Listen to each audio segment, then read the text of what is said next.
Hello guys, লাইফে first time আমি blog করছি, জানি না কেমন লাগবে। ভালো লাগলে নিশ্চয়ই কমেন্ট করো। আর সব থেকে বড় কথা, আজকে আমি তোমাদেরকে দেখাবো যে রানীগঞ্জের ছট পূজাতে কেমন ভিড় আর কত সুন্দর হয়। চলো আমিও চললাম দেখতে, আর তোমরাও চলো আমার সাথে। আমরা রেডি হয়ে গেছি, আমি আর আমার বোন চললাম। রেডি হয়ে গেছি, দেখতেই পাচ্ছ, হাঁটতে শুরু করে দিয়েছি। হেঁটে হেঁটেই যাবো, বেশি দূর নয় আমাদের এখান থেকে। ভালো, এসে সবার অনেকের সাথেই প্রায় দেখা হলো আমাদের। খুব সুন্দর সাজিয়েছে, দেখতে পাচ্ছ, খুব সুন্দর করেছে। নদীতে একটুও জল নেই, পুরো শুকিয়ে গেছে, দেখতেই পাচ্ছ।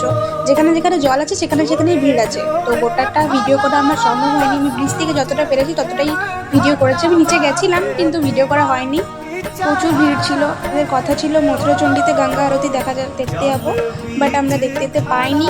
তাই ব্রিজে উঠে যতটা ভিডিও করা সম্ভব হয়েছে সেটাই করেছি। তো কেমন লাগলো আমার ছোট্ট মিনি ব্লগ নিশ্চয়ই জানিও।